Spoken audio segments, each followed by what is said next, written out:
নমস্কার। আজকের recipe corn chaat. তো সন্ধ্যের দিকে যদি কিছু চটপাটা খাওয়ার ইচ্ছা হয়, তো এরকম সুইট কর্ন দিয়ে কর্ন চাট বানিয়ে খেতে পারেন। কোনো তেল, মশলা এই সমস্ত কিছু ঝামেলা একদমই নেই। তো তার জন্য আগে সুইট কর্নটাকে আমি ছাড়িয়ে নিচ্ছি। আর এটাকে একটু সময় লাগে ছাড়িয়ে নিতে। তো ছাড়িয়ে নিয়ে এটাকে একটু ২-৩ মিনিটের জন্য বয়েল করে নেব। তো দেখুন আমি একটা করে এরকমভাবে ছাড়িয়ে নিচ্ছি যাতে ভেঙে না যায়।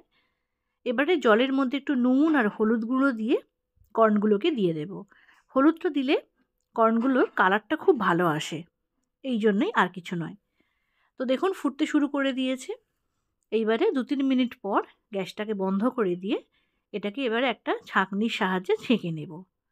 তো ছেঁকে একটু ঠান্ডা করে নিতে হবে।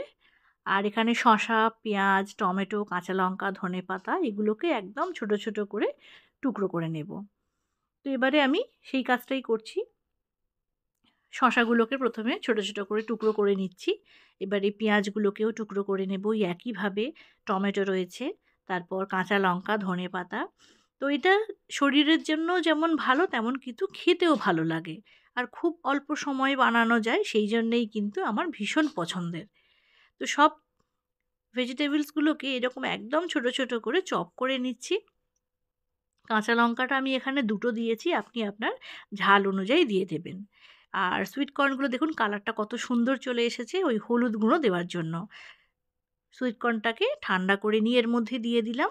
এইবারে সামান্য কিছু উপকরণ, একটু বিট নুন, একটু চাট মশলা আর লঙ্কা গুঁড়োটা অপশনাল, যদি আপনি একটু বেশি ঝাল খেতে চান তো লঙ্কা গুঁড়ো দেবেন। আচ্ছা, লেবুর রস দিলাম, দিয়ে ভালো করে এটাকে মাখিয়ে নিলেই কিন্তু আমাদের এই কর্ন চাট একদম রেডি হয়ে যাবে। তো দেখতেই পেলেন কত কম সময়ে আমি এটা বানিয়ে ফেললাম। যখন বিশেষ কিছু রান্না করতে ইচ্ছা করে না আর অল্প অল্প খিদে পায় সন্ধ্যের দিকে, তখন কিন্তু এই কর্ন চাটটা ভীষণ ভালো লাগে খেতে। তো একবার বানিয়ে অবশ্যই দেখবেন। সুইট কর্ন তো এখন সব জায়গাতেই পাওয়া যায়। তো রেসিপিটা খুবই ছোট আর এখানেই শেষ হয়ে গেল। তো আবারও নতুন কোনো রেসিপি নিয়ে অবশ্যই ফিরে আসব। যদি ভিডিওটা ভালো লাগে লাইক, কমেন্ট, শেয়ার করবেন আর চ্যানেলটিকে সাবস্ক্রাইব করে পাশে থাকা বেল আইকনটিকে প্রেস করে দেবেন। সবাই ভালো থাকুন, সুস্থ থাকুন।